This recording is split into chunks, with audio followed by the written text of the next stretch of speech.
welcome to the April meeting of the Southampton Village Planning Commission. Mark Sugar, I'm right now away from the office, so anybody wants to help chair the meeting tonight, we appreciate it. So we'll go to, we'll start with on the agenda with the Pledge of Allegiance. I pledge allegiance to the flag of the U.S. of America and to the republic for which it stands, one nation, under God, indivisible, with liberty and justice for all.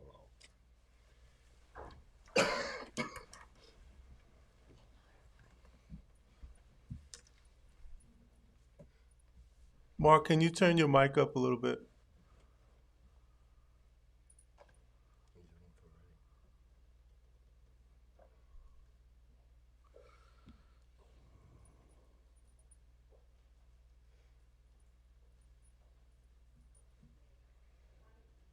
You gonna be louder?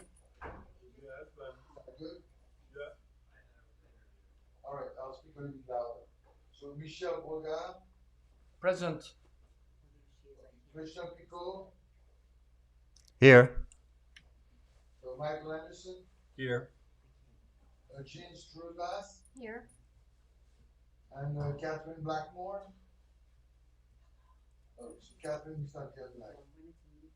Okay, so the first item on the agenda is to welcome our new planning commission member, Jean Strudlas. So welcome Jean to the planning commission. She was recently appointed and sworn in today. Why don't you tell us a little bit about yourself? Thank you, Mark. I've been coming out to Southampton for 30 years and have a home here in the village for the last 10 and spend most of my time here these days. So I look forward to serving on this commission and helping wherever I can. Thank you and welcome. Thank you. So the first item that we have on the agenda is by Rob Coburn, who has joined us.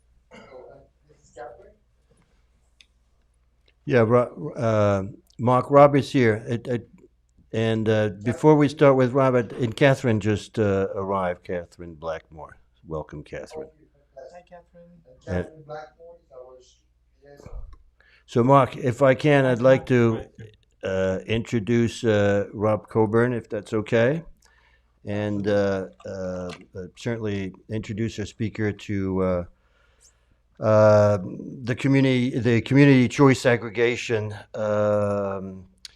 You should know that 3 of the members of the Planning Commission listened to the CCA presentation on March 16 at the Southampton Cultural Center. And, from my perspective, I think there's one bad news and 2 good news from that.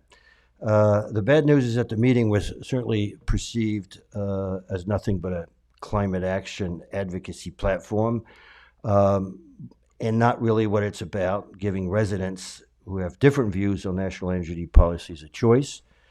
The 3 of us walked out of that presentation with more questions than answers. So the 2 good news is that 1, a few residents were there, and 2, we have Rob Coburn, who's co-chair of the Environmental and Sustainability Committee, to present the issue again in a balanced way and maybe answer some of our questions. So, Rob, thank you very much.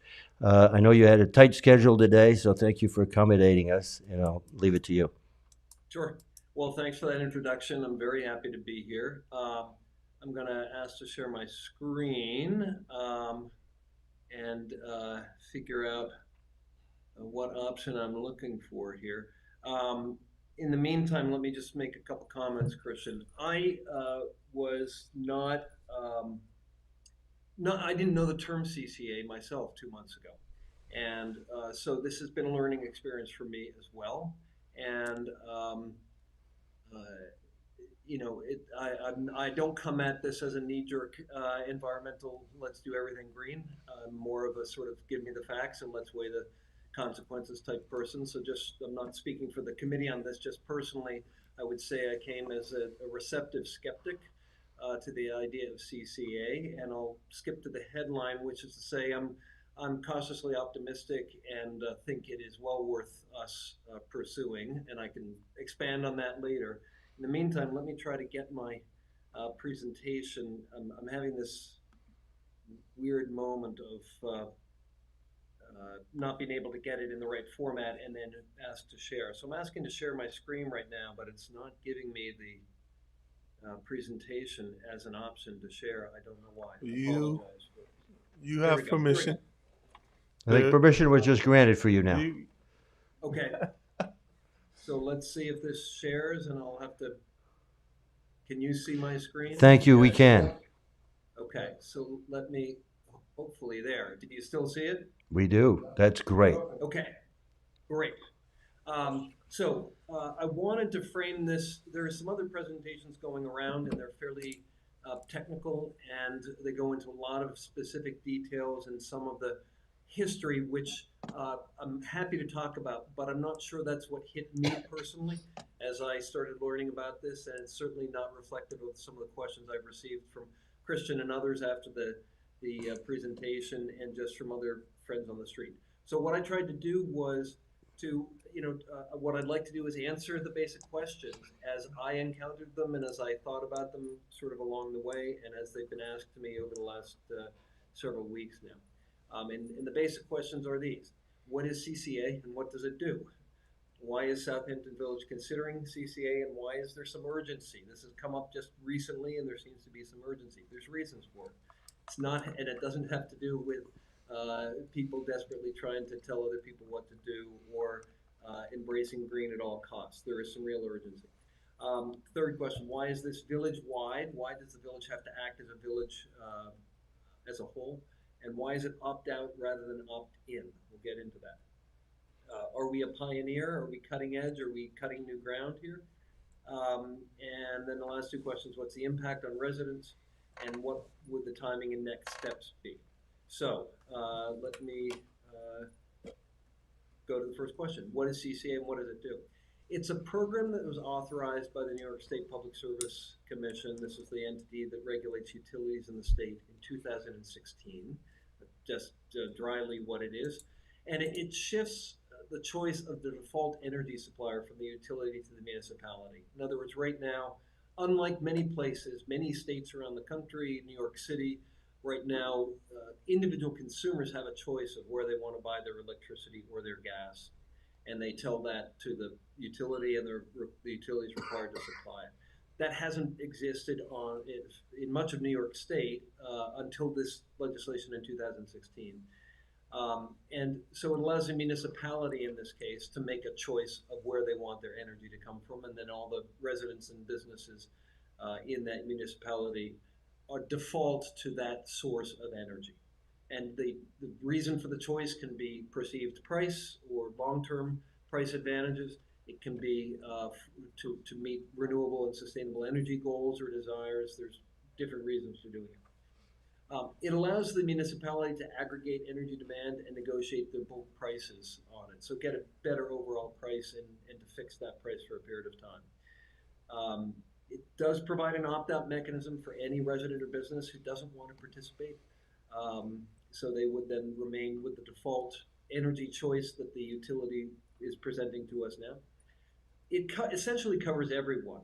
Technically, residents who are already under, or businesses that are already under a special rate program or receiving certain subsidies are not actually eligible to participate.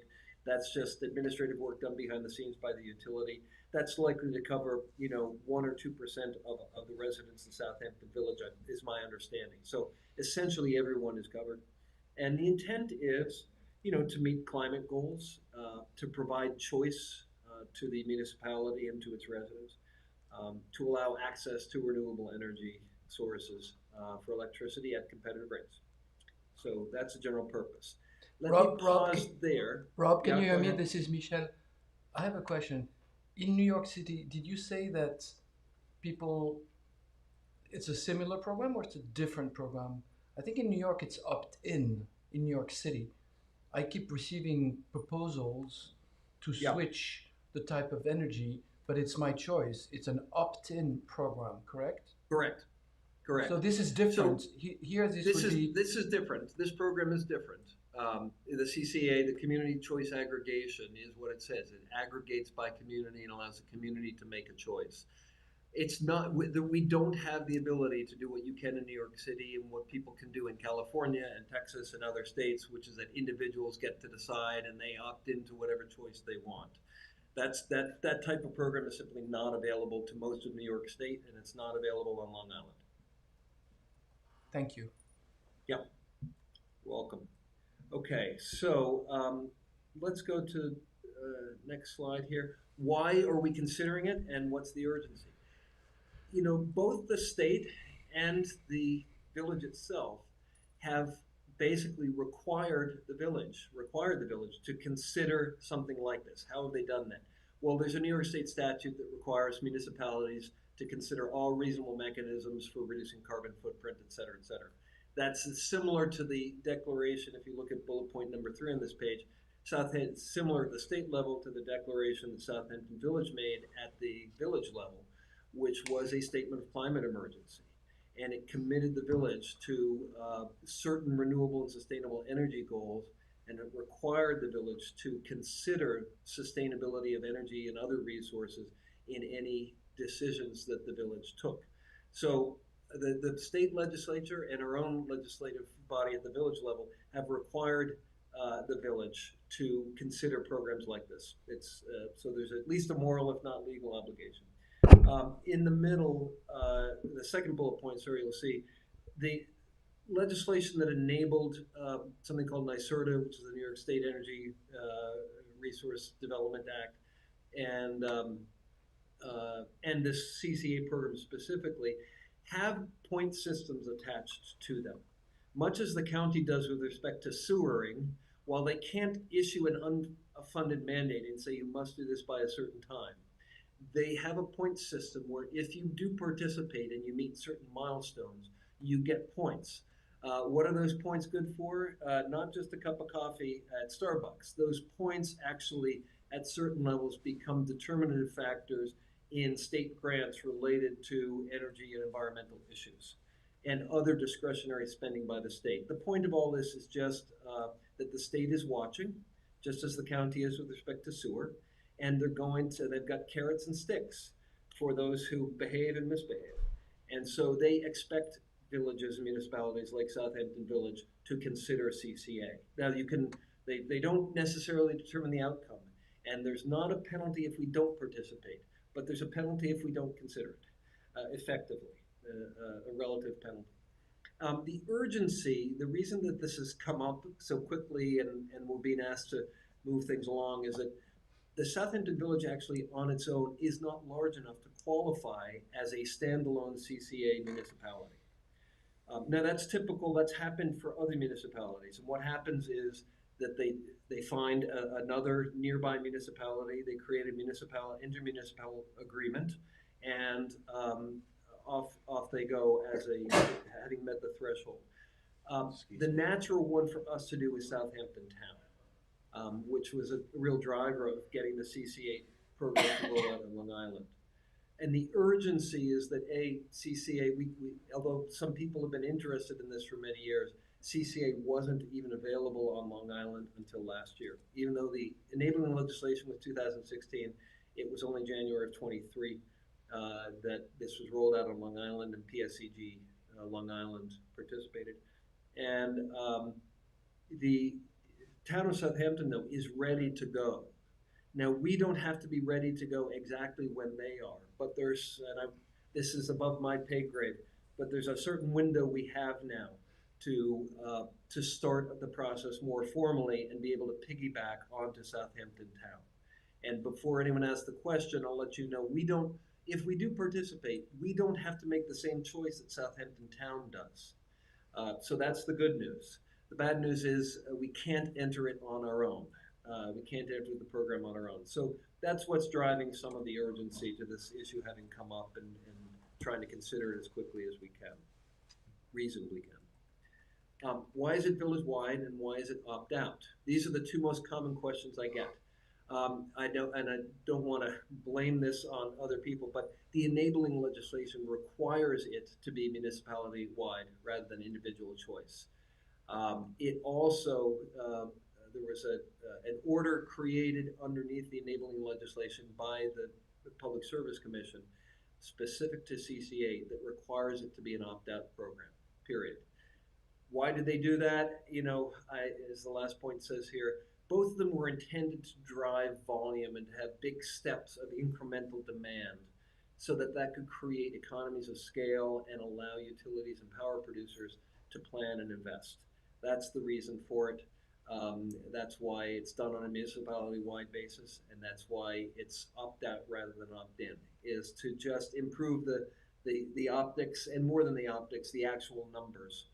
Having said that, it is very easy to opt out. I'll get to that in a moment. So for those who don't wish to participate, it's easy to opt out. But that's why it's village-wide and why it's opt-out. That's just how the program is set up. None of those decisions were taken or made locally or directed locally. There's no local advocate. There's no local, no member of the board of trustees who said, "Oh, let's do the whole village and let's make it opt out." It's the rules of the road for the CCA program. Are we a pioneer? Well, yes and no. Southampton Town, at least, has been pushing this and is part of the reason why it finally came to Long Island.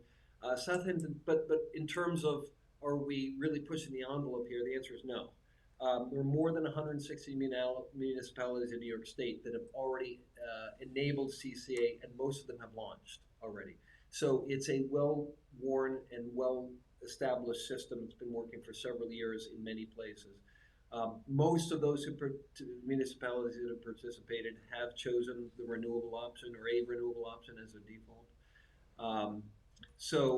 While we were an early adopter of some strong local climate statements, we're not pioneers in CCA. We're not behind the curve, but we're not exploring any uncharted territory here. What's the impact on residents? Well, frankly, it's very little. Electric bills are going to still come from PSEG Long Island in the same format, the same account number. The fixed fees, surcharges, and other charges that show up on that bill that are a substantial portion of our electric bill are not affected by the CCA choice. So that will remain identical. And in fact, the cost of all of that remains the same. All that's going to change is that if someone does not opt out, you will see on one line a different description of the energy that's going in, the kilowatt hours. It'll say that they are from a different option than, right now it just says kilowatt hours basically supplied by PSEG. It will say kilowatt hours supplied by whoever the village's new default supplier is. And the cost related to that will be different. It could be more than, it could be less than. It has been less than for most municipalities so far, but I don't want to use that as a selling point because that's subject to market conditions. Over time, renewable energy is likely, in many people's opinion, to become cheaper than fossil fuel, but that's not necessarily the case now, although it has been so far for many municipalities in this program. And I know cost is a very important point.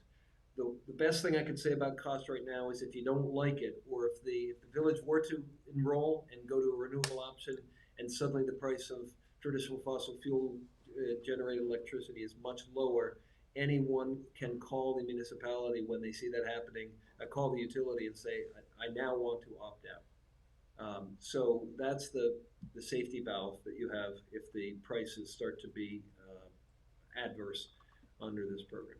Rob, quick question. Can you Yes. opt out and opt in multiple times during the year, or is it just? You can.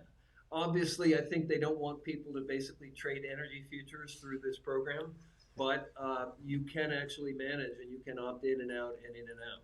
Okay. So it's possible to do that. If the village were to adopt the CCA program, and you agree with that, you want to go renewable if that's what the village is doing, you literally do nothing. There's nothing you do.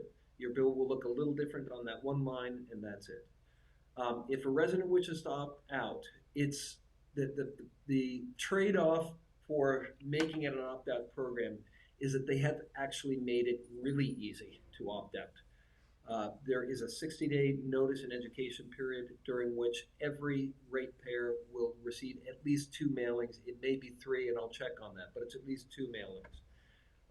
It'll be a reminder in your bill, whether an e-bill or a printed bill. There'll be a reminder that CCA is coming up, and it'll have websites and phone numbers for people to contact if they have questions or if they wish to opt out. And it can be done online. It can be done through a phone call. It can be done through returning a card that will be mailed to every ratepayer. It can also be done before or any time after the program starts, at any point. So it is super easy to do. I'm told that by phone it takes about 30 seconds. Now, I haven't done this, but I'm told that it's that easy. So, Rob, and what's the other impact? I guess it's, it's sort of the moral slash, maybe scientific and legacy impact. If Southampton Village chooses a renewable option, everyone who doesn't opt out is helping to reduce the carbon footprint of the village effectively, but really of the whole grid. So, that's it. People who say, I wish I could do something, this is something to do.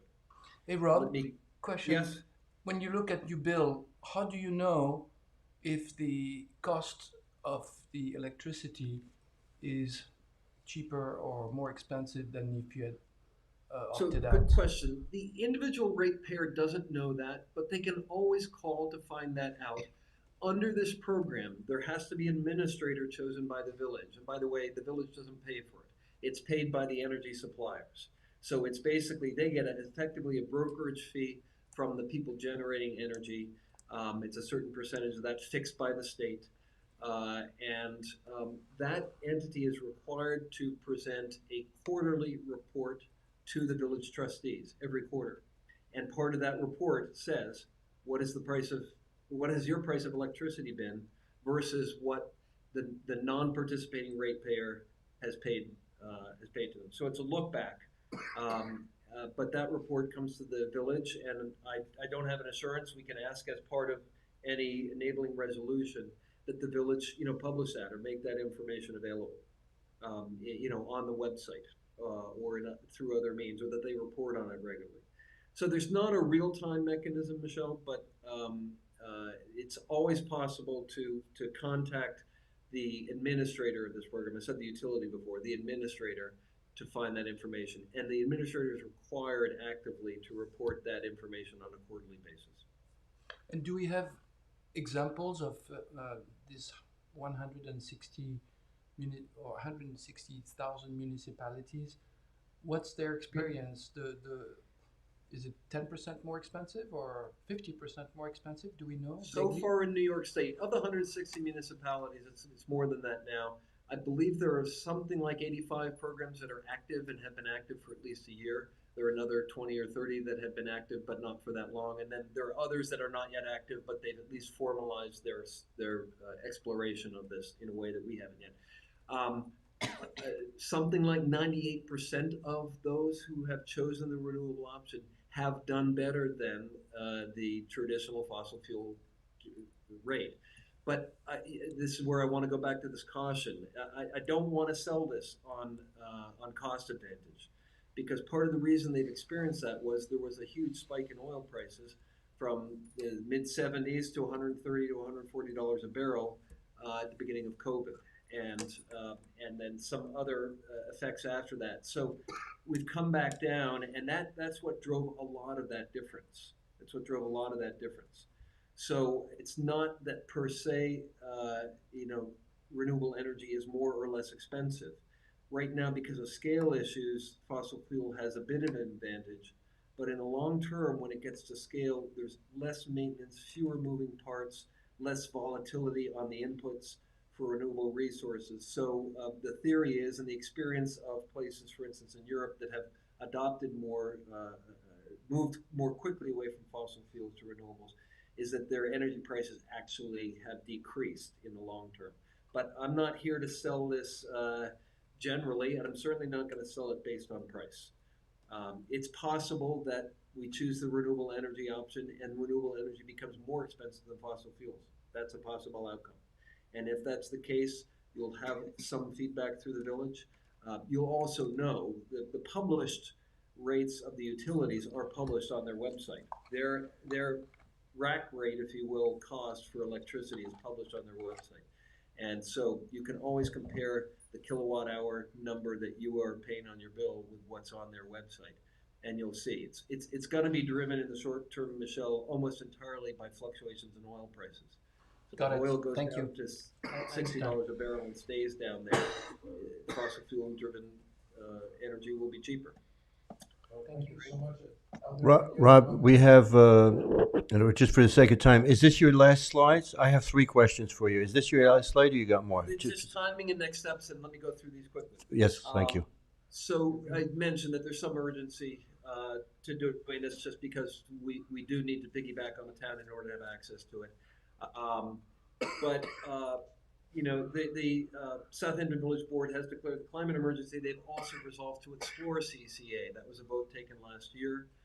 What would the remaining steps be to move forward? Would be one, a formal declaration by the board that they wanted to pursue CCA. That we're just exploring it, but pursue it's a small step, but it means there would be an administrator appointed. There are 6 or 7 companies that act as administrators. As I said before, their fee is fixed and it's not paid by us. So there's one that's been put forward. It's the same one that's worked with the town. It's also the one that has the largest market share in New York, which is Jewel. I don't have a strong opinion on that. That's for the trustees to determine, but that would be a next step to do that. Then there's a period of time during which that administrator researches available options and goes out and basically prices what the supply would cost, what the energy supply would cost to the village, and comes back and presents those options to the board. At that point, the board would make a final resolution to participate or not participate and if they participate, they would choose a desired option from among 3, arguably 4. There's a sub option, so there's sort of 4 options they could choose from. One would be to stay with the default energy supply. Another one would be to go to all New York generated renewable energy. And then there's a couple of sub options related to that. Following that board resolution, there's a 60-day, there'd be a required 60-day public education and notice period where there need to be at least 4 public events to Q&A, and then that would lead to the live launch. So that's the presentation. And you know, again, I started off as someone who didn't know anything about this 7 weeks ago, and open but skeptical in a way. And I now believe it's a relatively good idea to pursue and relatively costless for those who don't want to participate either out of economic concerns or out of you know, personal or religious beliefs in energy. But I think it's probably a good thing to pursue. Okay, that's it. Rob, if you'll allow me, I have 3 questions for you. The first one is Southampton Village, obviously too small to have its own CCA. Southampton Town is large enough to do its CCA without the village of Southampton. So why is the town pursuing the village so aggressively to piggyback with them? Well, And what is this window of time that you spoke of? How long is it? Why does the village have such a window? Couldn't the village do this a year or 2 from now? the town actually isn't pursuing us necessarily. They're not. So the town doesn't need us, as you said. There's no advantage to them. Okay. We just, because they act sort of as our big brother who we sort of hide under their coattails to get into the club underage, is in a way what we're doing. I don't, Christian, I can't answer specifically the question on what this limited window is, but you know, I imagine, and I have a few indications, I can research this more and I can get back to you. I think it's basically there's sort of a 6-month or so period during which the municipality, after entering the program, can adjust. You know, there are some cities, for instance, that have precincts and that don't require, although it's municipality wide, when you hit certain levels, for the city of Rochester, for instance, there may be some precincts or hamlets within the city that don't have to participate. So it's not effectively the entire city of Rochester. I don't take that at gospel. But in other words, once you're at a certain size, there is some flexibility as to how much or whether certain subdivisions of a city or municipality uh, don't participate. But that means that there's also a period of time for them to adjust the program. So And Rob, I think that is a limited window. I don't have the exact date. So there's a period of time after Southampton starts that they can adjust the program, and their adjustment here would be to say, hey, we've signed an intermunicipal agreement. It's a pretty simple thing with Southampton Village, and we'd like to add them in. right. So, So but I think the short answer is, I think I'm hearing it's not really a window of time. The village can actually come in anytime they want on the I'm not coattails of the sure. No, town. I'm not sure. Okay. So that's my first question. It'd be great. My second question is, I understood in our conversations that the village could choose either a 50 or 100% alternative program. Can you very briefly address that? Basically, sorry about that. That's my dog. The uh, the village has, as I said, 3 or 4 options if they choose to participate. Besides the choice not to participate, which they can always do, if they participate, they can participate in the CCA program, and as their initial default, say, "Hey, we're going to stick with the same chicken soup that PSEG has fed us for years, and that they're feeding everyone else." That's a possible choice. We're going to stick with the same energy mix. The other two, and there is a sub which I can't unfortunately address just because I don't know it, but the two basic options are 100% renewable energy developed in New York State, or third option, 50% renewable energy from New York State. And this so-called 50% option is misconstrued by some as meaning that it's kind of 50% renewable and 50% the default. That's not actually the case. It's really all renewable, sustainable energy, but 50% of it comes from New York State and 50% of it doesn't. And if you want a little window into how Albany works and what the unions did and what some of the politicians did, they, under this legislation, they cannot call the other 50% that comes from out of New York State renewable, because the only thing that can be called renewable in this instance, according to their rules, is anything generated in New York that is renewable. So to be honest, this 50% option doesn't do anything in terms of changing the carbon footprint of what is chosen. What it does is it allows the administrator to go to more Okay. resources outside of New York State to try and get more competitive bids from energy generators outside of New York State. Okay, Rob, and for the sake of time, just my third question very quickly. Yep. So you talked about in 2021 the village, both mayor and trustees passed this resolution to endorse this declaration of climate emergency. And I went back and found some minutes of the environmental committee where you were actually present. That was December 14th, 2021, where, and I quote, this, you guys were saying that this resolution sets a goal of meeting the equivalent of 100% of annual energy consumption, such as electricity, heating, and transportation with renewable energy sources by the year 2030, end quote. That's only 6 years from now. Given what you know about the Johnson Control Initiative, do you think this declaration is still, uh, should it be revisited? Or By the I way, a find the couple things. language of it interesting.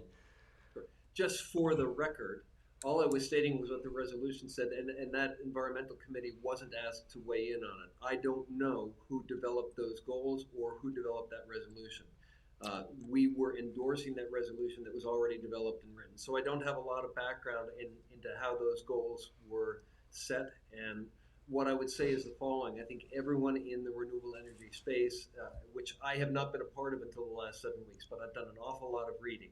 And I've been to a couple webinars, and I've spoken to a couple people who have spent more time in here, engineers really. And what every one of them says is that the goals, even if they were seen to be realistic or slightly optimistic but achievable, in most cases turn out not to be achievable for a variety of reasons, but they still like setting difficult goals because it is moving the needle over time. So, that's a political discussion that's above my pay grade a little bit. I would say no. I don't think that goal of having of meeting that goal by 2030 is realistic at this point. And CCA on its own won't get us there. I Okay. didn't create, our committee was asked to, opine on sort of I think the spirit of that resolution, the environmental committee, and we did. I don't know even at the time whether I considered whether it was realistic or not. Directionally, it was something that we felt was important to address. But the goals are difficult to achieve. That's the bad news. The good news is, part of that is that it takes some time. You hit the gas on something like this, and the engine actually revs for a little while without the car moving. And a lot of the gas was hit 2, 3, 4 years ago. Sorry, it's a bad analogy for Rob. to say hit the gas. But, Rob, Michael um, and uh, Rob, yeah, Michael Anderson here. Thank you for presenting tonight. You did clear up quite a few questions that we all had. One major question I think that hasn't been spoken about is the fact of reliability. Can you hear me? I can. Yes. Oh, okay. Reliability. We all know that the Yeah. wind doesn't blow and the sun doesn't shine all the time. And Yep. if people choose, to have this renewable energy, is there a guarantee that they're going to have energy 24/7? And who There is that is. supplied So, by? So let's be very clear, by the way. And the good news and bad news, and it's not a dirty little secret, but if I choose to opt in, or I am opted in and I choose to stay there, Michael, and let's say you opted out, Right. the electrons that arrive at your house and my house, who could be next door neighbors, are the identical electrons coming from the identical sources. Period. End of story. And the utility is required to supply you sufficient. They are contractually, legally required to supply both of us sufficient electrons to do what we need to do, regardless of whether the sun shines or the wind is blowing. And they have some fail safes that allow them then to backfill with spot energy that they're buying, and it could all be from really dirty diesel fuel. So that's basically what this does. This doesn't change how the energy that gets generated for Southampton Village specifically is generated. There is no way to generate energy specifically for Southampton Village, despite the fact that we have a generation plant over on David White's Lane. All that generation plant does is go into the grid, and it boosts the voltage in this local area of the grid, but it's not supplying most of the electrons that we consume here. That comes through a grid of power that's generated from, I believe it's 28 power plants across Long Island, Right. and some of it comes in as well. So it's guaranteed by PSE&G to still supply those electricity. Yeah, they are legally required to. Okay. So it doesn't whether someone remains opted in or has opted out, there's no difference in the reliability. Right. It's the I same just think energy coming through the same That's system. an important point that maybe you ought to point out to village residents as you speak, or speak to people. Sure. Let them know that. Yeah, will do. Thanks, What this does, I'll tell you where the rubber hits the road in terms of this choice. When Southampton Town, they're getting ready, we understand, in 10 days or so, or maybe less, to make their final decision and to pull the trigger on this. When they do that and they sign their contract and the switch is flipped, so to speak, PSEG, and if they were to choose 100% renewable from New York State, PSEG the next day must legally go into the market, or say it this way, suppliers have already been lined up by the administrator. They basically have to open the gate to that supplier to begin supplying the kilowatts that Southampton Town needs. And if they're generating too much electricity, they must take that out of their fossil fuel generation mix. So in other words, when someone like Southampton Town says, we want to go all New York State renewable, and the day that happens, that amount of New York State renewable energy is going to come into the system. And the offset is that amount of otherwise, for the most part, fossil fuel generated energy is going to go out of the system. So it does have a real impact, but it doesn't impact individual users. Great, thank you. Rob, thank you very much. We really appreciate all the effort you've put in it. And I know our chair is pining to move on to the next items on the agenda, and I know you have a 6:30 meeting to run to. So thank you very much on behalf of this commission for everything you've provided us. And hopefully village residents are going to listen to this and learn a lot from what you provided for us. So thank you, Rob. I'm always available to your members by phone or by email. Mark and Christian both have my numbers. And I will track down this a little more detail, Christian, on this question of the piggyback mechanism with Southampton Town and what's creating that urgency. Very good. Thank you, Rob. Enjoy New York City. Okay. Thank you all. Thank you. Very much, Rob. And we have a couple of engineers on the planning commission. We'll take invite everybody on the planning commission to maybe review it a little bit further, and then maybe we can review it in the next session and discuss it more at our next work session. Very good. So the next item on the agenda, since we are sort of running a bit late, I'd like maybe to skip a few items. I'd like to invite Alex Wallach to maybe just wants to give us a little brief update on the recent zoning changes that were adopted by the village. Alex?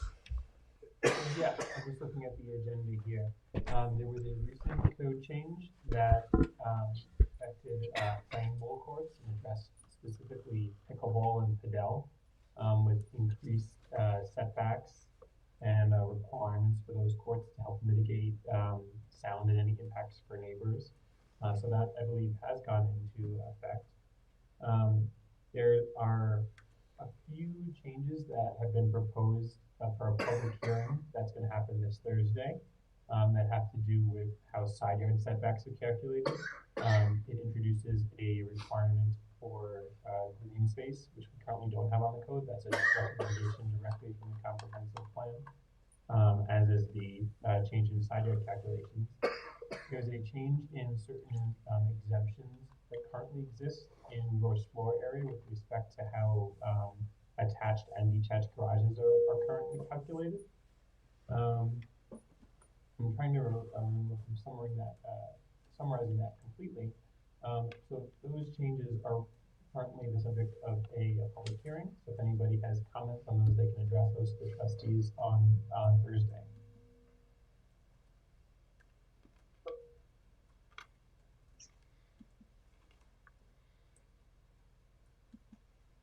Tennis courts into pickleball courts. I'm sorry, Mark, you cut out there. Did the regulation address the conversion of the tennis courts into pickleball courts? Yes, I believe that was adopted by the trustees at their last meeting. All right, so I invite everybody to on planning commission to get involved, attend the Philippines meeting. That's people. What about the architectural and historical structure within the South Survey? Was this completed? So the state announced a new round of funding. So we're hopefully going to be applying shortly for a grant to enter the next phase of that project, which would be the intensive level surveying. So we're working with the village's grant writer, and we've had a call with our contacts at the state to help us refine the scope of work for that. And we will be applying for funding and refining the next phases of that project shortly.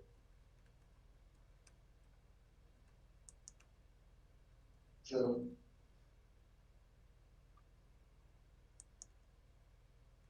structures now, was there anything done on the lot coverage for the waterfront lots as to the possible vision of the lines, the high water mark, the crescent dunes, follow the line? I'm not aware of a current proposal for that right now. Thanks a lot, Alex. I appreciate the update. Sure. Okay, I'd like to maybe come back to Michael, would you like to update on the management or? Sure. Um, let's see, nothing really urgent to speak about, Mark, other than the last time we spoke. Suffolk County Deer Management did have a meeting with the mayor and myself to go over the results of the winter hunting period. We discussed not only the amount of deer we had, but the issues and the problems that he encountered during that winter period. It was a very insightful meeting. He gave us some issues that he'd like us to address, this board, as far as helping him attain different properties, more properties. The biggest issue he has is that he needs more properties to hunt on. And You operated only for 4 months, right? no, he's been, well, what we're doing right now, Mark, that you're not privy to, is he's in front of the DEC trying to get nuisance and DEC permits to hunt outside the hunting season. He's writing a report now to Leslie Lupo, and they're in the process now. I spoke to him earlier in the week. He said that he would get back to me by the end of this week with how he's progressing with that. So things are moving along, and hopefully we could have a work session together. We can gather people together and possibly go knock on doors and get more properties for this guy. So going back to the on the agenda, maybe different order, in terms of the self-service, Michelle, Michael, Christian, and do you want to give a quick update? Sure. So the Board of Trustees in this room next Tuesday is going to put a resolution forward to vote. The group which will be in charge of looking at the RFP and people who have answered as of March 29. That group, again, will include the village administrator, the village planner, Ricky Fowler, and 2 members of the planning commission. So I have nothing to add to that until that group is officially mandated to open these envelopes. The only thing I know is that we've done a very good job with putting this RFP together, and we got actually a lot of interest in it, and that's all I know at this point. We'll be able next month to update the commission on this. Thank you.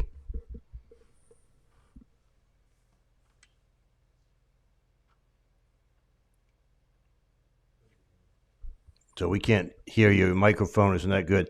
Michelle wants to maybe update this. I think Michelle had done an update at the last meeting for the review of the local law 7. Yes, no change, no update from last month, and it's reflected in the minutes of last month meeting. Another item that I just wanted to bring up, I think 4.6 on our agenda was the creation of the VIG for the Village Business District, and it's something that we have been discussing for a few years now. So I can update you on that if you want. So Eldon Scott.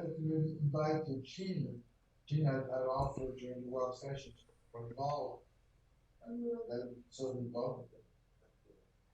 So, Mark, I spoke to Eldon Scott after a work session to talk to him about it. He's excited.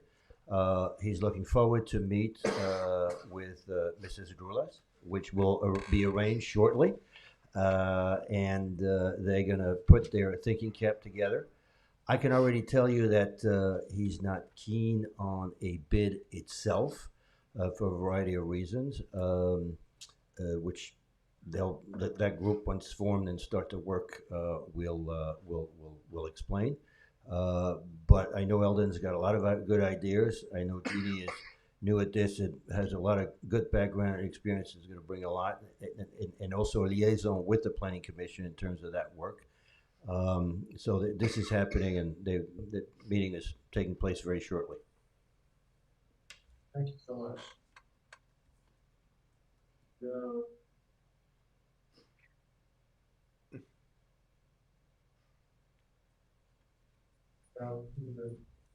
I'm sorry, your microphone is not working again.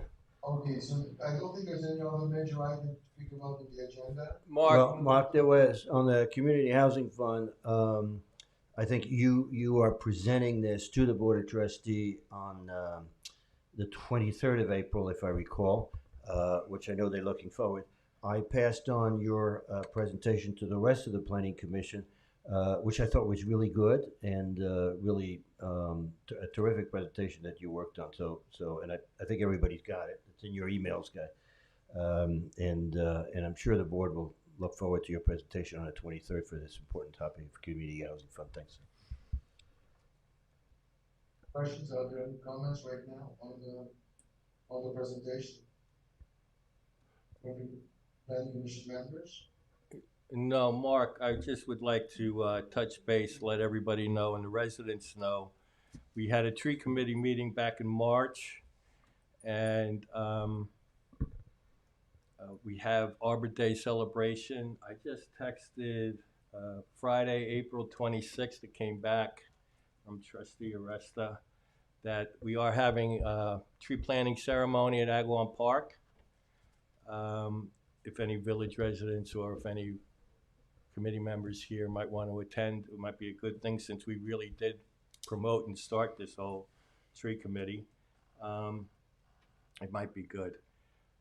I know that the trustees and the mayor just, in their proposed budget, they have a $200,000 new truck for tree trimming, and that's badly needed, so that might help the village and DPW trimming the trees and making them look better, and we'll get on that task as soon as we get that truck. Try to make Arbor Day if everybody. So just, we know Southampton school will be on vacation that day. However, Lady of the Hampton, who attended last year, hopefully will be there. But Catherine Blackmore, amongst us here, who's a student at the Southampton High School, has been, I think, put a flyer out or has been circulating this to the students. The idea of Arbor Day is not to pat ourselves on the back of being a tree city. It's to inform our residents, our community, about the benefit of the tree plan that we have in the community. And so hopefully either the mayor or one of our trustees will provide a little bit of education as to why we're doing this and why this is a worthwhile experience. And that's what the Arbor Foundation wants us to do, and it makes a lot of sense. And we'll have a lot of young people, and at the end of the day, we're trusting the future of the village to them and preparing for them. Okay, thank you. And one other thing I want to mention, we have a flyer that's going to, if you remember at the last meeting, we spoke about gas leaf blower legislation changes, which will be effectively banned as of October 1st of 2024, and therefore the last time these will be used is currently for spring cleanup, which started March 15 and will go on until May 15. And of course, fall cleanup, which starts October 15th, will be done going forward with electrical leaf blower. Again, that was another sort of work that the Planning Commission had done. And these flyers, both in English and Spanish, will be included with the tax bill. And going out to all of our residents, explaining this so that there's no surprise when code enforcement comes in to talk to people about quality of life and noise reduction in the village. All right, thank you for the update. Thank you for the update. The last item, I just wanted to, unless there are any other items to discuss. You might want last to, item, I just Mark, if we should approve the minutes from the last meeting, so I'd like to make a motion to approve the minutes from the last Planning Commission meeting. Do I have a second? Second. All in favor? All in favor? Thank you. Aye. Okay, yeah, approval of minutes.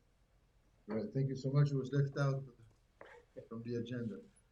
And the last item on the agenda was to invite, there was, the date for the village election is June 21st, not as previously indicated as June 14th. And I know Kathy Sweeney has been working very hard on the setting up and organizing the village elections.